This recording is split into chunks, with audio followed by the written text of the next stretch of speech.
Nous arrivons au moment de la méditation de la parole de Dieu. À la réunion de prière, c'est un peu plus court parce que nous voulons avoir surtout du temps pour prier. Mais j'ai eu à cœur de parler d'un sujet très récurrent parce que la Bible dit que sans la foi, il est impossible d'être agréable à Dieu. Et donc, la foi est la première étape, la première marche qui nous conduit dans toute la vie chrétienne. Sans elle, rien n'est possible. Et il est important de pouvoir y revenir de temps en temps, quelles que soient les expériences, les événements de la vie, etc. Il y a un texte qui est important dans le prophète Ésaïe au chapitre 7. Ésaïe chapitre 7, nous lisons au verset 3.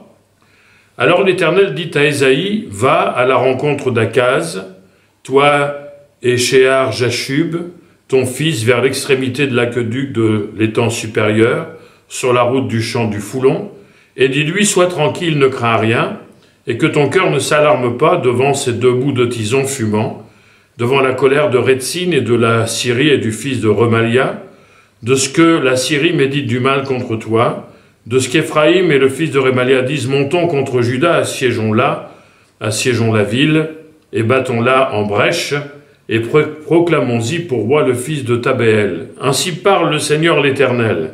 Cela n'arrivera pas, cela n'aura pas lieu, car Damas est la tête de la Syrie et Rétzin est la tête de Damas. Encore 65 ans, Éphraïm ne sera plus un peuple. La Samarie est la tête d'Éphraïm, et le fils de Remalia est la tête de Samarie. Si vous ne croyez pas, et j'aimerais insister sur cette parole, si vous ne croyez pas, vous ne subsisterez pas.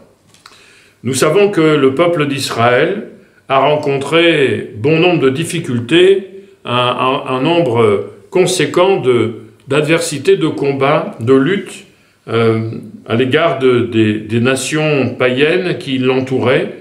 Et il est évident que Dieu va envoyer ses prophètes, et notamment le prophète Ésaïe, pour encourager le peuple, pour encourager le roi. Et le Seigneur va le faire au travers de cette parole, une parole puissante, une parole, j'allais dire, qui décape, qui nous amène véritablement à placer les choses au bon niveau. La parole de Dieu, c'est la vérité, et j'en parlerai très prochainement. La vérité, c'est un discours qui ne cache rien. C'est pour ça que nous avons besoin de la vérité, parce qu'avec Dieu, nous savons tout. Et Dieu va dire par son prophète, alors que le roi ne manquait pas d'armes, de moyens, etc., de personnes aussi, de combattants, mais il lui dit que le secret de la victoire, c'est la foi. Si vous ne croyez pas, vous ne subsisterez pas. Nous savons que croire, c'est se fonder sur la solidité. Et en ce qui nous concerne, notre solidité, elle vient du Seigneur, elle vient de Dieu, elle vient de sa parole. La première fois qu'il est parlé de la foi, telle que nous la connaissons, telle que nous l'avons héritée, de la part du Seigneur, de la part de la parole de Dieu et du Saint-Esprit, c'est au sujet d'Abraham. Abraham est le père des croyants parce qu'il est le premier au sujet duquel la Bible rend hommage en ce qui concerne la foi. Non pas rendre un hommage dans le sens où elle élève Abraham, mais dans le sens où Dieu va mettre en évidence que Abraham a cru. Il est dit dans le livre de la Genèse au chapitre 15 et au verset 6, quand Dieu lui fait les promesses, nous les connaissons ces promesses, qu'il aura une postérité, etc. Dans Genèse chapitre 15 verset 6, il est dit ceci, Abraham eut confiance en l'Éternel, qui le lui imputa à justice. C'est-à-dire que c'est comme s'il l'avait crédité sur son compte. Ça lui a été favorable, ça a été comme un bénéfice. Et c'est la première fois dans la parole de Dieu qu'il est parlé de la foi comme ça, qu'un homme a eu confiance en Dieu, alors que Dieu lui promettait des choses tout à fait extraordinaires, des choses dont on n'avait jamais entendu auparavant. Mais avec Dieu, c'est comme cela que ça marche, nous le savons, et je crois que nous avons besoin de nous le rappeler, que Dieu peut nous dire, Dieu peut nous conduire dans des choses que nous n'avons jamais vues, que nous n'avons jamais connues, parce que c'est un Dieu extraordinaire. Quand on regarde les évangiles que nous connaissons bien, mais la parole de Dieu est vraiment le socle, elle est la solidité de notre foi, c'est pour ça que nous croyons dans quelque chose de solide. Nous avons plusieurs récits qui nous amènent à considérer comment d'autres ont fait des expériences. Certainement que vous vous rappelez du serviteur du roi dans l'évangile selon Jean, au chapitre 4. Vous savez que ce serviteur va venir vers Jésus, il va lui demander d'intervenir, et Jésus va lui répondre, mais si vous ne voyez pas des miracles, vous ne croyez pas. Mais ce père a continué de prier et a demandé à Jésus de faire quelque chose. Alors Jésus va lui adresser une parole, c'est dans l'évangile selon Jean chapitre 4, « Va, lui dit Jésus, ton fils vit. » Et il nous est dit ceci, donc à partir du verset 50. « Va, lui dit Jésus, ton fils vit. » Et cet homme crut à la parole que Jésus lui avait dite, et il s'en alla. Comme il descendait déjà, ses serviteurs venant à sa rencontre lui apportèrent cette nouvelle. « Ton enfant vit. » Il leur demanda à quelle heure il s'était trouvé mieux. Et ils lui dirent, « Hier, à la 7e heure, la fièvre l'a quitté. » Le père reconnut que c'était à cette heure-là que Jésus lui avait dit « Ton fils vit », et il crut, lui et toute sa maison. Il est dit deux fois, d'une manière différente, mais importante. La première chose, au verset 50, quand Jésus dit « Ton fils vit », il crut à la parole que Jésus lui avait dite. Et au verset 53, quand il voit que la parole de Jésus était la vérité, il nous est dit que il crut, lui et toute sa maison. Est-ce que le Seigneur se répète dans ces deux récits? Certainement pas. Mais la première chose, cet homme va faire confiance à la parole de Jésus. Il a certainement entendu parler de lui, entendu parler de Jésus, en tout cas, il a appris que Jésus était venu de Judée en Galilée, il va aller vers lui, donc certainement qu'il avait entendu parler de lui, et il va croire ce que Jésus lui dit. Mais quand il va voir que, parce qu'il a fait confiance à Jésus, que cette parole s'est accomplie, il nous a dit qu'ensuite il crut. Donc, il a fait confiance, mais maintenant, il avait confiance. C'est-à-dire que sa foi est devenue une conviction personnelle. L'expérience va rendre forte, va solidifier sa foi, va approfondir sa foi. Et ainsi, les expériences que nous faisons nous amènent à avoir une foi de plus en plus profonde. Et notre foi repose sur la solidité non seulement de ce que Dieu est, mais aussi de ce que le Seigneur fait. Lorsque il y a dans les évangiles cette femme qui a été malade pendant 12 ans. Vous vous rendez compte? 12 ans. Enfin, je dis vous vous rendez compte, mais est-ce que moi-même je me rends compte que ce qu'est 12 ans de souffrance? Certainement pas. Quand c'est fini, peut-être que on se dit finalement, ça n'a pas été si long que ça, et encore, mais quand on est dans cette période de 12 ans. Mais il nous est dit qu'un jour, elle va faire une expérience avec le Seigneur. Lorsque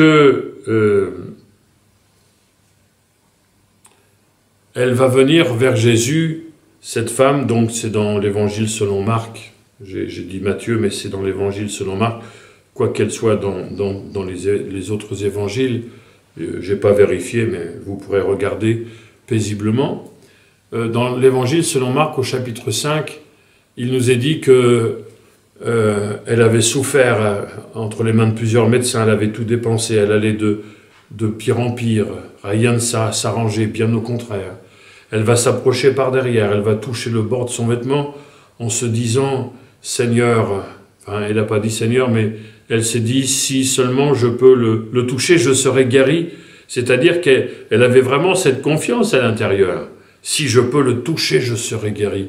Et ça va se passer, une force sort de Jésus. Quand on touche Jésus, sa force vient pour nous envahir, pour nous relever. Et puis, il nous est dit ensuite que Jésus va se retourner et va dire « Mais qui m'a touché ?» Alors, les disciples disent « Mais attends, il y a une foule, c'est normal qu'on te touche. » Mais Jésus dit « Il y a quelqu'un qui m'a touché d'une manière particulière. » C'est-à-dire avec une intention, avec une profondeur, avec une foi réelle, une foi solide.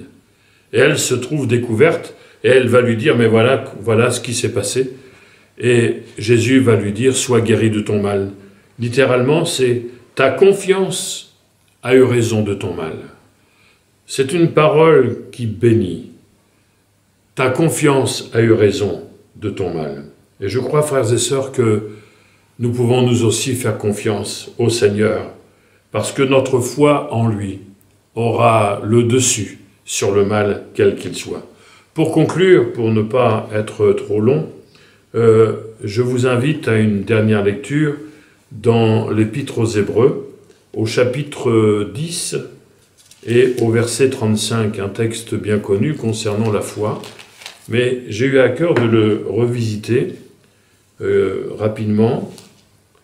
Il est dit ceci, Hébreux chapitre 10, verset 35, « N'abandonnez donc pas votre assurance, à laquelle est attachée une grande rémunération, une grande récompense. Notre confiance, notre assurance, le Seigneur y attache une grande récompense. Car vous avez besoin de persévérance, afin qu'après avoir accompli la volonté de Dieu, vous obteniez ce qui vous est promis encore un peu de temps, celui qui doit venir viendra, et il ne tardera pas. Et mon juste vivra par la foi, ou il vivra de sa foi, c'est-à-dire que chacun des croyants vive de leur foi propre. Et il est important de cultiver, de permettre au Seigneur de cultiver, de faire grandir notre foi. Mon juste vivra par la foi ou de sa foi, mais s'il se retire, mon âme ne prend pas plaisir en lui. Nous, et c'est une décision que nous prenons, nous ne sommes pas de ceux qui se retirent pour se perdre, littéralement de ceux qui désertent, de ceux qui s'éloignent, de ceux qui rebroussent chemin, qui retournent en arrière, mais de ceux qui ont la foi pour sauver leur âme. Quelques commentaires rapides là-dessus. Vous avez besoin de persévérance. La persévérance est un besoin, c'est une nécessité, elle est indispensable. C'est pour ça que Dieu permet qu'il y ait des épreuves, parce que l'épreuve produit la persévérance, l'épreuve produit la patience. Et nous pouvons aussi la demander à Dieu. Mon frère, ma sœur, si vous manquez de patience, de persévérance, eh bien, le Seigneur permet des temps difficiles pour augmenter notre persévérance, pour nous délivrer de notre impatience et que nous tenions ferme parce que notre foi repose sur la solidité de Dieu. Et en même temps, je crois que nous pouvons la demander aussi. Seigneur, donne-moi de la patience, donne-moi de la persévérance, qui est aussi le fruit de la vie de l'Esprit en chacun d'entre nous. Afin qu'après avoir accompli la volonté de Dieu, donc la persévérance, la patience nous aide à accomplir la volonté de Dieu. Quand on s'impatiente, on risque d'être tenté de faire notre propre volonté, de faire, entre guillemets, n'importe quoi. Mais la patience, la persévérance va nous aider à rester calme et à faire la volonté de Dieu, parce que à la persévérance et à l'accomplissement de la volonté de Dieu, il y a une promesse. Nous allons obtenir ce qui est promis. Gloire au Seigneur. Ensuite, il nous est dit, encore une promesse, le Seigneur ne tardera pas. Encore un peu de temps, celui qui doit venir viendra, il ne tardera pas. Les temps que nous vivons nous amène à réaliser de plus en plus que le Seigneur revient.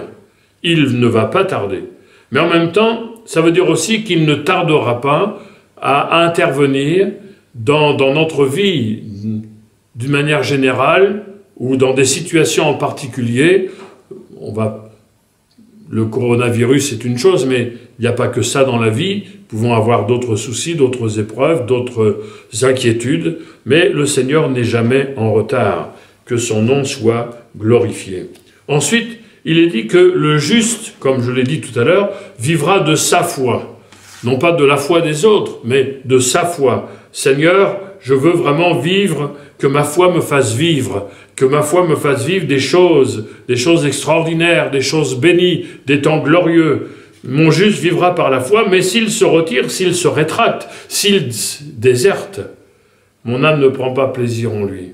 Et parce que nous voulons faire plaisir au Seigneur, être le plaisir de Dieu, et parce que nous voulons qu'il prenne plaisir en nous, nous ne voulons pas nous retirer, nous ne voulons pas déserter, nous ne voulons pas prendre un autre chemin, mais nous voulons avoir la foi pour sauver leur âme, pour sauver notre âme. La foi pour vivre la grâce de Dieu, la bénédiction de Dieu et la victoire du Seigneur. Alors que Dieu bénisse sa parole et nous pourrons avoir, pendant ce temps de prière, bien sûr les sujets vont défiler, mais ne manquons pas de prier pour la parole de Dieu, qu'elle nous fasse du bien. D'ailleurs, on va le faire ensemble. Que Dieu nous bénisse et nous aide, fortifie notre foi, que le nom du Seigneur soit béni et qu'il bénisse ce temps de prière et puis ce chant pour terminer. Seigneur, nous te prions en effet pour que notre foi ne vacille pas, mais que, au contraire, tu la renouvelles par ta parole et par le Saint-Esprit. Seigneur, nous sommes de ceux qui savent en qui ils ont cru. Nous avons cru dans le Dieu vivant, le Dieu éternel, dans celui qui a donné son Fils Jésus, dans le Dieu qui est fidèle à sa parole. Ta parole est le reflet parfait de ta personne, et nous savons que tu honores ta parole. Ta parole nous dit justement que tu veilles sur ta parole afin de l'accomplir. Alors aide-nous, Seigneur, à nous fier, à nous confier en toi, sans cesse, et à croire que nous obtiendrons ce que tu as promis. Alors, Seigneur, conduis-nous maintenant, non seulement dans notre vie de chaque jour, mais dans ce temps de prière, qu'il soit un temps de victoire, et que ton nom soit glorifié, élevé de nos cœurs et dans nos vies, au nom de Jésus. Amen. Que Dieu nous bénisse